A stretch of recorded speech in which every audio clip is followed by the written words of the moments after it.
Sergio Perez has been in the centre of the news again after the latest slump in performance that put Red Bull in serious danger in the Constructors' Championship. But the Mexican driver doesn't feel like he's under a massive threat when it comes to being sacked by the Austrian team.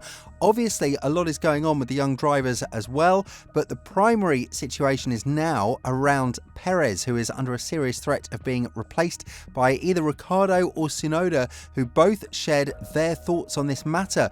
But with Horner stating that the seat of Perez is under threat, is this statement from Perez made out of arrogance? And can he hold onto the seat?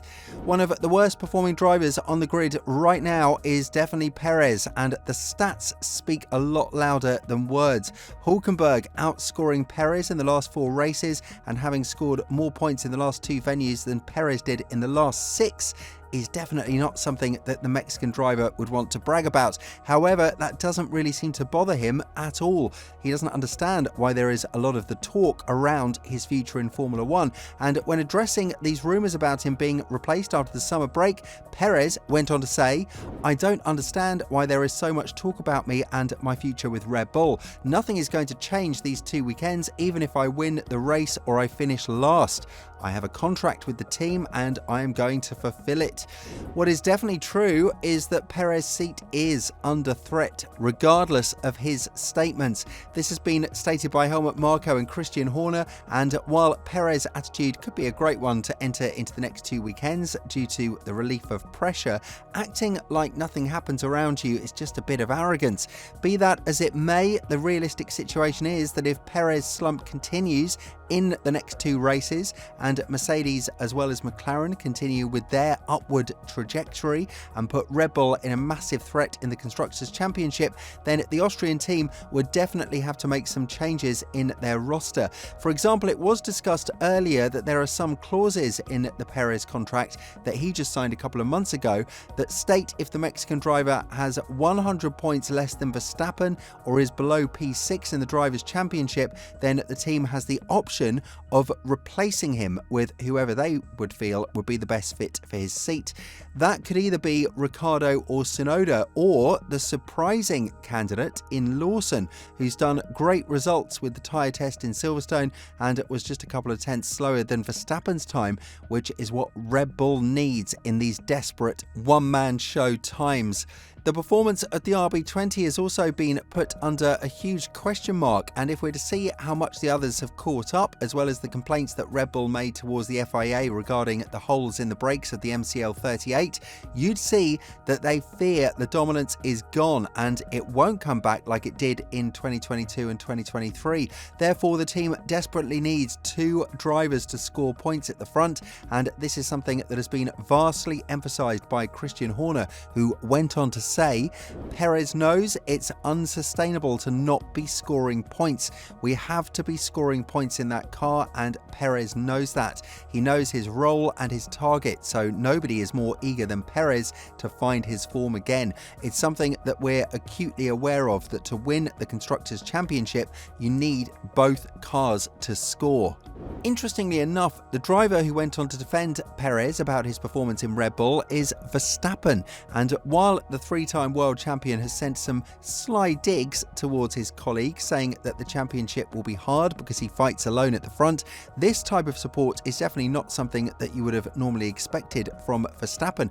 After all, we can't forget the 2022 Sao Paulo GP, where Verstappen refused to let Perez go, as well as many other venues in which he proved who is the alpha male in the team. But reports stated that the Verstappen family is the one who had the biggest influence over Red Bull's decision to extend the Perez contract, which on the other hand is easy to understand because the veteran driver is of course no threat of any kind to Verstappen's defence of the championship.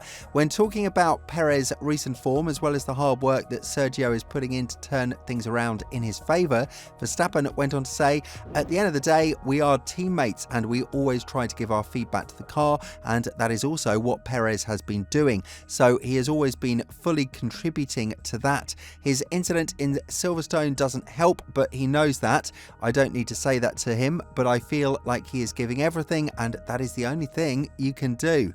Nevertheless, Formula One is a non-forgiving sport, and we don't have to dig that deep in order to find out a similar pattern of events that led to the process of getting rid of a driver who also believed he was safe in the Red Bull nest in 2023.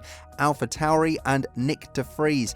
The Dutchman had been more or less assured by Marco that he would have a proper shot in the form of 1 year before he proves himself as a worthy opponent to Tsunoda and a driver who is made out of F1 material.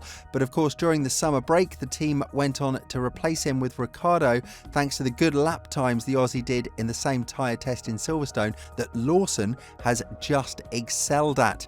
Furthermore, in Hungary, only Verstappen's car would be mounted with the upgrades that have been labelled as critical, meaning that if they do seem to work, then Perez would automatically be nerfed from his own team on a track that isn't really friendly to the nature of the RB20, having one less race to prove himself with a machinery that isn't properly fitting the narrative of Hungaroring.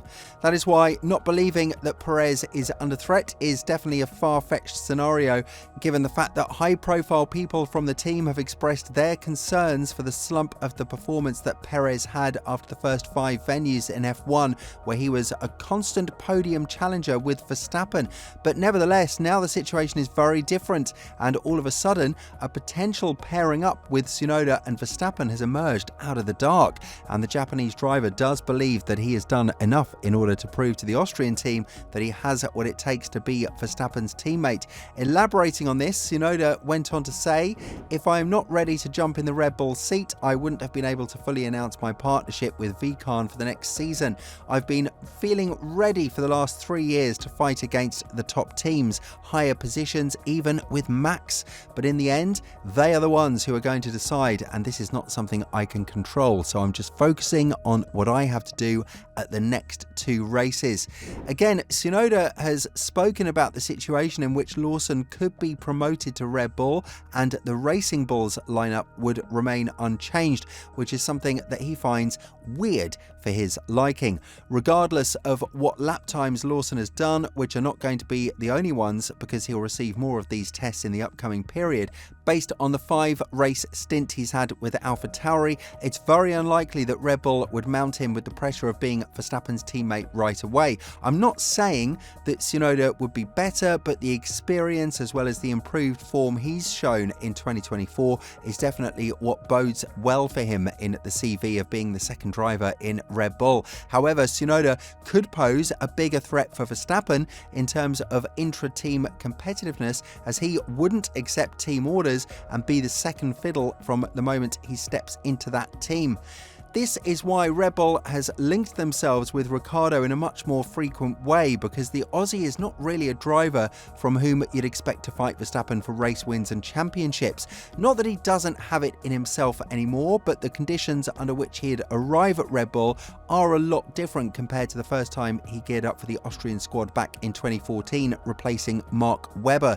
His comments on this matter were quite diplomatic though. The 8-time race winner said that he wants to give it his best shot with Racing Bulls right now, and therefore anything other than that is a distraction in his career at this point.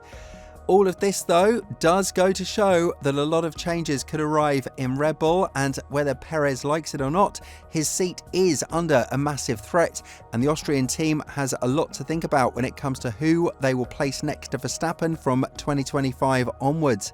Potentially even for the second half of 2024 as well.